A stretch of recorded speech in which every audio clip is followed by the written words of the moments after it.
Bonjour et bienvenue. Aujourd'hui, on va explorer un document vraiment unique. On n'a qu'une seule source, un témoignage personnel. Il s'intitule Les ciels souverains de Randeblé. Et ça nous emmène en un lieu bien précis, Randevlé, en Afrique du Sud. C'est sur la route des Jardins, une région magnifique. Exactement. On est le 30 janvier 2026 et l'idée c'est de comprendre pourquoi ce qui a été vu ce jour-là est si exceptionnel. Et tout commence avec un son, un cul d'aigle. On le surnomme même la voix de l'Afrique. Ah oui, et ce cri, il est vraiment emblématique. Le pigargue vocifère, l'aigle pêcheur africain, son appel définit le paysage sonore. Quand on l'entend, on lève les yeux et on s'attend à voir un aigle, peut-être deux, un couple. C'est la norme. Sauf que là, ce n'est pas du tout ce qui s'est produit. L'observateur s'attendait à ce couple habituel, et à la place, C'est un groupe de 5 qui est apparu. 5 pétants. Alors là, d'un point de vue d'expert, à quel point est-ce rare? C'est rarissime. Vraiment. Et attention, on ne parle pas d'un groupe qui se forme par hasard autour d'une proie. La composition, c'est ça la clé. Le texte est très clair. Deux adultes, avec leur tête et leur poitrine blanche bien reconnaissables, et trois jeunes. Donc ce n'est pas un hasard, c'est une famille. C'est bien plus qu'une famille, c'est un clan. Ça nous dit que la saison de reproduction a été incroyablement bonne. Ça change notre vision, ces grands rapaces qu'on imagine souvent solitaires. Là, on voit une unité sociale très forte. La source précise même qu'il y a un juvénile et deux immatures. Pour qu'on comprenne bien, c'est quoi la différence? C'est une question d'âge, tout à fait.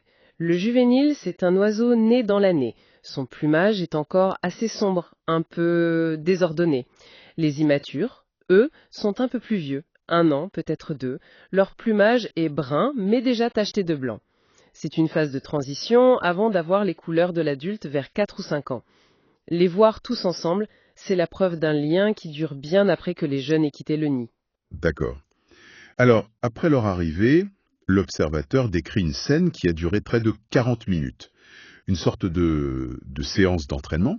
Les parents sont perchés comme des sentinelles, et les jeunes, ils s'en donnent à cœur joie. Oui, ils plongent, ils se poursuivent, on pourrait croire un simple jeu.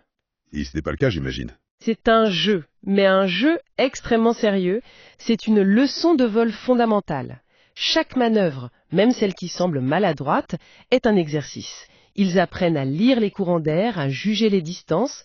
C'est aussi là que la hiérarchie sociale se met en place entre les jeunes. Ah, d'accord, donc la maladresse, c'est partie de l'apprentissage. Elle est même nécessaire. C'est en ratant qu'on apprend à corriger.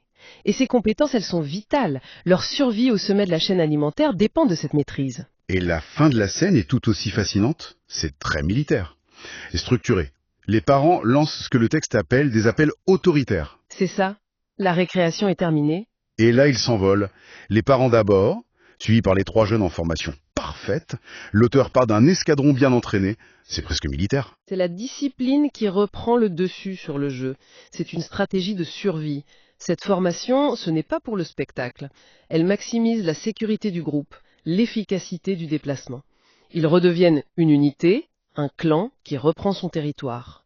L'observateur conclut sur un sentiment de privilège, d'avoir été témoin d'un moment si intime et d'avoir vu la richesse de la biodiversité de la région.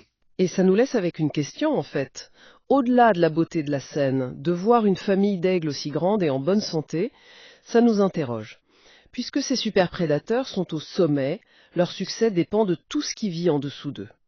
Alors que nous dit la présence d'un clan aussi prospère sur la santé et la résilience de tout l'écosystème qui les fait vivre ?